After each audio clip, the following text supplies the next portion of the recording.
मैंने 3 अटेम्प्ट दिया था। मेरा पहले में और काफ़ी मेहनत किया मैंने और अपने सपने थे, पिताजी के सपने थे, तो ये चीज़ नहीं आया मेरे दिमाग में कि छोड़ देना चाहिए। सामान्य दिन था और रिज़ल्ट आया था और फिर सबसे बड़ी खुशी हुई थी कि मेरी रैंक बहुत अच्छी आई थी, 12वीं रैंक आई थी। मुखर्जी नगर में बहुत ऐसे बच्चे हैं कि घर से जाते हैं तैयारी करने, किन्हीं कारणों से वो रुक जाते हैं, क्या कारण रह जाता है? मैं आईपीएस में बहुत कम समय के लिए रहा हूँ। मैं आईपीएस ट्रेनिंग में था तभी मेरा सिलेक्शन इधर हो गया था और मैंने परीक्षा आईपीएस ट्रेनिंग पे जाने से पहले ही दे दिया था, आईएएस की भी परीक्षा। तो सिर्फ इंटरव्यू मेरा शेष था। मेरे बगल में एक चेहरे बैठे हुए हैं जो कि राघवेंद्र प्रताप सिंह, महाराजगंज जिले के निवासी 2013 के आईएएस ऑफिसर, जो कि अभी मध्य प्रदेश के अगर मालवा में पोस्टिंग है इनकी। कई चीज़ों पे इनसे बात करेंगे, इनकी तैयारी कैसी रही, क्या कब इन्होंने सोचा कि मुझे तैयारी करनी चाहिए, कहाँ से इन्होंने पढ़ाई की, कहाँ से ग्रेजुएशन पूरा किया, सारी चीज़ों पे चर्चा करेंगे और इनका इंस्पायर कौन है, इस चीज़ों पे भी चर्चा करेंगे, जानने का प्रयास करते हैं। और बाकी आप क्या सोचते हैं इस पर कमेंट बॉक्स में एक बार ज़रूर बताइएगा। स्वागत है आपका राघवेंद्र जी। धन्यवाद एक बार फिर से आपका। और सबसे पहला मेरा सवाल ये रहेगा कि आप 2013 बैच के आईएएस अधिकारी हैं, कैसे आपने सोचा कि मुझे इसकी तैयारी करनी चाहिए? इसके पीछे का बैकग्राउंड यहाँ से स्टार्ट होता है कि एक तो पिताजी का सपना होता है, सभी बच्चों के, जो भी बच्चे पढ़ाई लिखाई करते हैं उनके माता पिता का सपना होता है। मेरे पिता का भी सपना था कि मुझे पीसीएस अधिकारी बनना चाहिए और उनकी शुरू से ही ये सोच थी। और दूसरा जो है, एक अपना सपना होता है हर छात्र का, तो मेरा अपना भी सपना था कि कुछ अच्छा करना है। तो इस उम्मीद के साथ मैं जेएनयू गया था और जेएनयू में जैसा कि मैंने किताब में भी लिखा है कि बहुत सारे सिलेक्शन होते हैं। लगभग प्रत्येक वर्ष लगभग 100 से 150 लोग बच्चे सिलेक्ट होते हैं यूपीएससी की परीक्षाओं में। तो आईएएस, आईपीएस, आईआरएस और भी जो सर्विसेज हैं उसमें भी बहुत सारे बच्चे सिलेक्ट होते हैं। तो वहाँ जब पहुँचने के बाद देखा मैंने कि आप जिस हॉस्टल में रह रहे होते हैं उसके आसपास अगल बगल आपके बगल के कमरे का कभी आपका रूममेट मतलब आईपीएस बन रहा है, कभी आपका रूममेट आईएएस बन रहा है। तो वहाँ से इंस्पिरेशन मिला कि बहुत ही साधारण से लोग जो आपके साथ मेस में डेली खाना खा रहे होते हैं, बहुत ही साधारण बैकग्राउंड के बच्चे जो मतलब मोर और लेस किसी गांव देहात से उठ के आए हुए हैं और सिर्फ अपनी मेहनत के बल पे जेएनयू पहुँचे हुए हैं। तो वो बहुत बड़ा इंस्पिरेशन रहा कि जब सबका हो सकता है तो मैं भी अगर मेहनत करूँगा तो मेरा भी हो सकता है। तो ये भी एक सोच थी उसके पीछे। तो ये दोनों सपने थे अपने और इसके माध्यम से तैयारी किया मैंने। अच्छा, जब आप जेएनयू के लिए घर से बैग वैग लेके अच्छी सूट बूट पहन के निकले होंगे, कभी क्या सोचा था क्या कि आईएएस अधिकारी बन के घर लौटूंगा? हाँ, ये तो सोच थी कि बड़ा करके ही आना है, ऐसे खाली हाथ नहीं आना है। अगर जा रहे हैं घर से तो ये सोच के ही मैं गया था। आपने इंटरमीडिएट कहाँ से पूरा किया है और ग्रेजुएशन आपने कहाँ से पूरा किया है? मेरा इंटरमीडिएट यहीं सिसवा बाज़ार के ही चोखराज तुलसियान सरस्वती विद्या मंदिर से है और ग्रेजुएशन गोरखपुर के डीएवी डिग्री कॉलेज से है मेरा। हाँ, और ग्रेजुएशन के बाद में फिर जेएनयू गया था। ग्रेजुएशन में आपने किस स्ट्रीम से किया है? मेरा फिजिक्स केमिस्ट्री मैथ्स रहा है ग्रेजुएशन में। यानी अगर कहा जाए तो बीएससी आपने किया है, राइट? तो जैसे बहुत लोगों का ये सोचना है, अगर बीएससी बहुत बच्चे करते हैं तो ये सोचते हैं कि बीएससी करके क्या करेंगे और प्राइवेट नौकरी में, प्राइवेट कंपनी में जॉब मिलेगा, कुछ ऐसे करके अपना जीवन यापन कर लें। कुछ ऐसा भी सोच कभी आया था क्या राघवेंद्र जी आपको? नहीं, बीएससी करके ऐसा नहीं है कि प्राइवेट में ही आपको जॉब मिलेगा। बीएससी के बाद आप एमएससी करते हैं तो आपकी लेक्चरशिप रखी हुई है और इसके अतिरिक्त साइंस के जो रिसर्च वाला फील्ड है, साइंस का सबसे बड़ा ब्रॉड जो फील्ड है, साइंस का सबसे बड़ा एडवांटेज यही है कि रिसर्च में आप जा सकते हैं कभी भी। रिसर्च करने के लिए रिसर्च असिस्टेंट बन सकते हैं और अच्छे रिसर्चर हो सकते हैं, साइंटिस्ट बन सकते हैं। तो साइंस के रास्ते तो बहुत सारे हैं। तो मतलब सिर्फ प्राइवेट का तो ऐसा नहीं है साइंस के बारे में। साइंस तो बहुत ही बड़ा ब्रॉड सब्जेक्ट है। अच्छा, कितने अटेम्प्ट आपने एग्ज़ाम दिए थे इसके? मैंने 3 अटेम्प्ट दिया था। मेरा पहले में मेंस मैंने लिखा था, मेंस नहीं हुआ था। दूसरे में भारतीय पुलिस सेवा के लिए चयनित हुआ था। तीसरे में भारतीय प्रशासनिक सेवा। तो आपने लास्ट अटेम्प्ट में ज्वाइन किया इसको? जी। अच्छा, 2 अटेम्प्ट में आपने जैसा चाहा वैसा आपको नहीं मिल पाया तो ऐसा नहीं लगा छोड़ो यार जाने दो, क्या कर रहा हूँ, 2 अटेम्प्ट हो गया और कहीं तीसरे अटेम्प्ट में भी ना निकल पाया, छोड़ो यार जाने दो, कभी ऐसा मन में नहीं आया था क्या?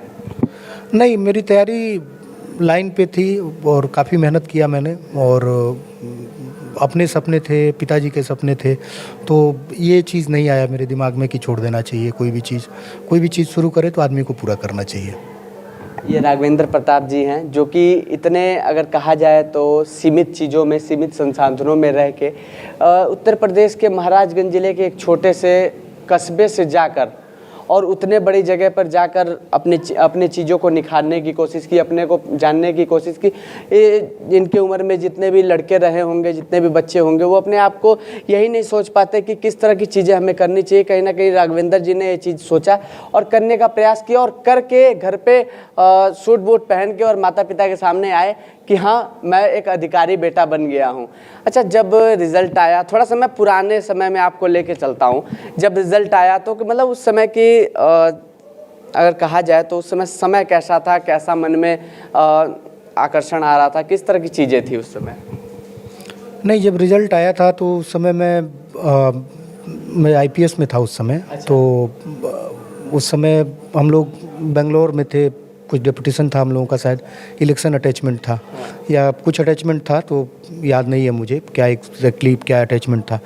तो उस समय मतलब वैसे ही एक सामान्य दिन था और रिज़ल्ट आया था और फिर सबसे बड़ी खुशी हुई थी कि मेरी रैंक बहुत अच्छी आई थी, 12वीं रैंक आई थी।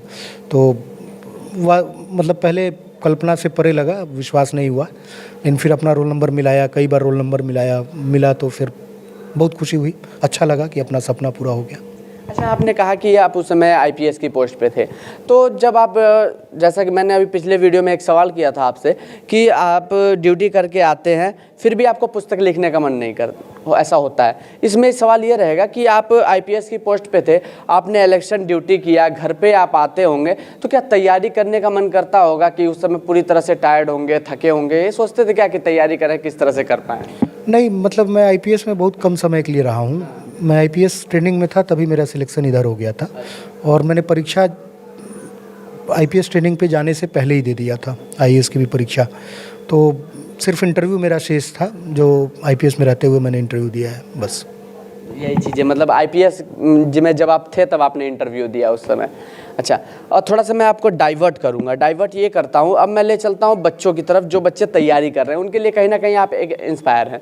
जो बच्चे तैयारी करते हैं, दिल्ली में एक जगह नाम है मुखर्जी नगर।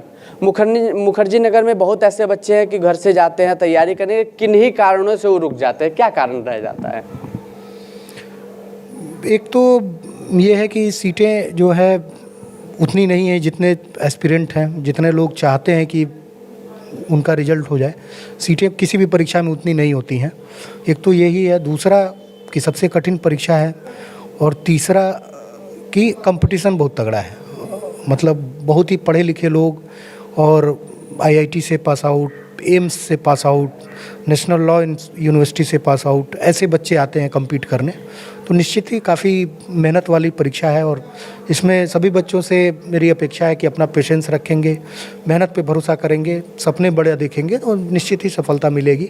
ऐसा नहीं है कि उसमें सफलता नहीं मिलती है, जो मेहनत करता है उसको सफलता भी मिलती है। एक चीज़ मैं आपसे साझा करना चाहूँगा, अभी ज़्यादा दिन पहले की बात नहीं है, 2-3 दिन पहले ऐसे मैं लेट नाइट में कहीं से आया और मैं बैठ के यूट्यूब स्क्रॉल कर रहा था। यूट्यूब स्क्रॉल किया तो एक थंबनेल आया, आईएएस अधिकारी बनने का शॉर्ट फॉर्म फॉर्मूला। ऐसा भी कुछ है क्या? नहीं, सिर्फ मेहनत है, आपकी अपनी मेहनत, विषय की पकड़ और कितना ज़्यादा आप कितने घंटे दे सकते हैं, इसके अलावा और कोई शॉर्टकट नहीं है उसका। तो लोग ऐसे थंबनेल लगा देते हैं ना कि आईएएस बनने का शॉर्ट फॉर्मूला, आईपीएस बनने का शॉर्ट फॉर्मूला।